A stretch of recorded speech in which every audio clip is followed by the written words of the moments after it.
Okay, what I'm going to do is I'm going to show you how to install Apache on FreeBSD. This is 7.0, excuse me, of FreeBSD. Not much of a difference between the two versions, the distros of 7.0, 6.3, 6.2. They're pretty much the same. So when you log into FreeBSD, this is basically the first screen you're going to see unless you remove it. And first I'm going to do is I'm going to switch into root here.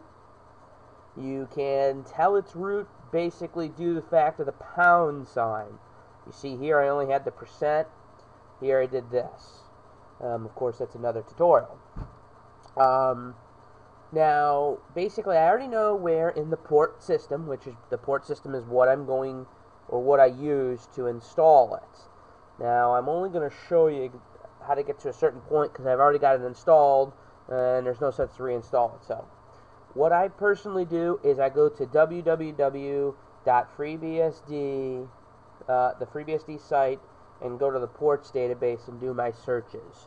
There are other ways, but I just don't prefer to do it that way. So, but if I did the search, it would tell me to go to user ports www Apache 22. Now there is other versions of Apache. There's 2.1, there's 2.0, and there's 1.3. Personally, I just went with the newest version. Now what you would do is you would do a make install clean right here.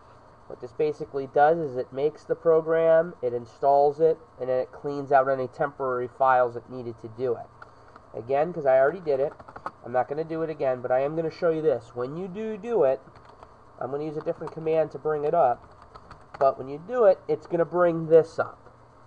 What this basically is this is showing you what is built. What are you going to build with Apache 2.2.8? With Apache, I really did not add any additional stuff to this. Basically everything it had checked, I left it that way. Some people might want to uncheck things, some people might want to add things like SSL, CGID, depending on what you want. But once you're done, you just hit tab and then you would hit OK. But I'm going to do cancel because again, it's already done. So once that's done, it'll go through its processes. Now, a lot of tutorials I see on the internet, the first thing it wants to do is it wants to already have you start Apache. But I just think that's totally wrong because there's things that you're going to have to change and you're going to have to do. Now, what I'm going to do is I'm going to use the editor that comes with FreeBSD EE. We're going to go to user local etc. Most files that you install, the configuration files is going to be in user local etc. Whereas when you see in a Linux distribution, you will see it just in /etc. So we're going to go here to Apache and the HTTP config. Now again, I have a working system, so the edits are going to be there, but I'm going to scroll through. I'm going to show you. I'm going to stop at a few places and show you some changes that I personally made. Here are basically your mods, which I'll show you. Basically, mod will be in another tutorial that I have that I'll show you all about that when it comes to PHP. First place I stop is the user and group.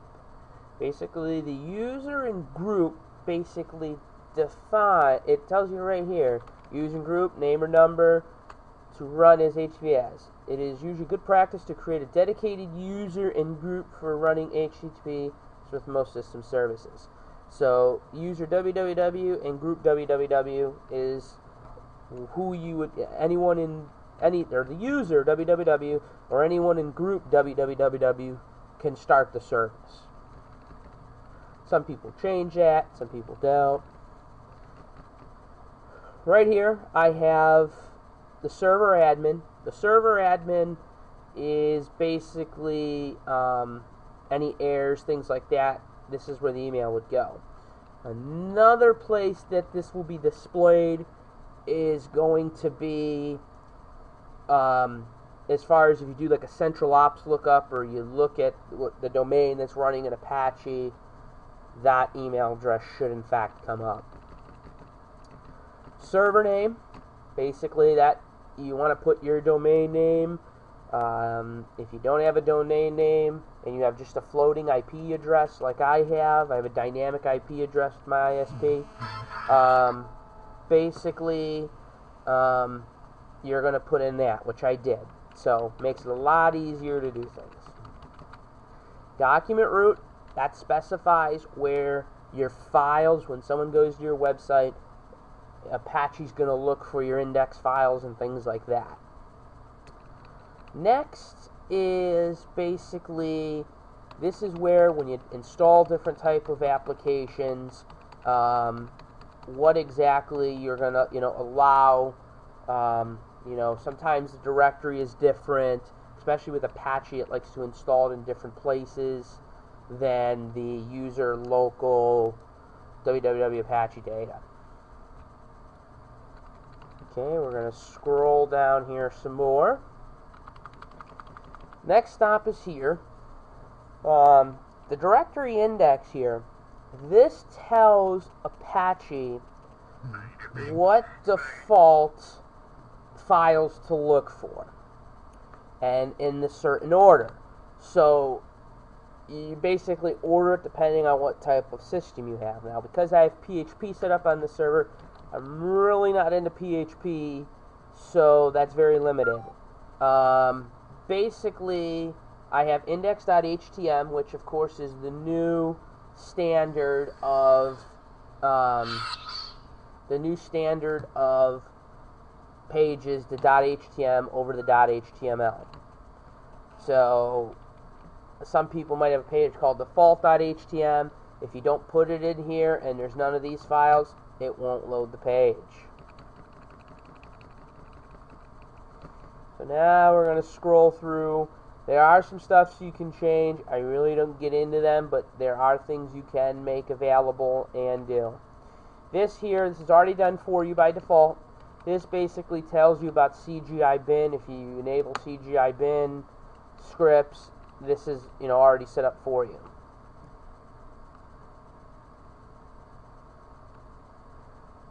MIME types are basically when you start getting into, by default, all HTML is covered. What you see here is when you install PHP, which when I go through that tutorial, you'll see that. Okay, so that actually will wrap up this file here. So now that's done, you basically will save the file, and then you just do the Apache start, the Apache CTL space start, which will start the server. If there are any errors, you want to go into var log http. You want to go to the error log. Error log will show you any problems you have. So that will do that for you. The access log that you saw will basically show you when you get access to your server via HTML. So that's going to wrap up this video. If you have any problems, jump on live.jrock2004.net. I have my live stream usually going 24 hours live, and I'm trying to build up the chat. You're welcome to post questions in the chat, things like that. Thank you.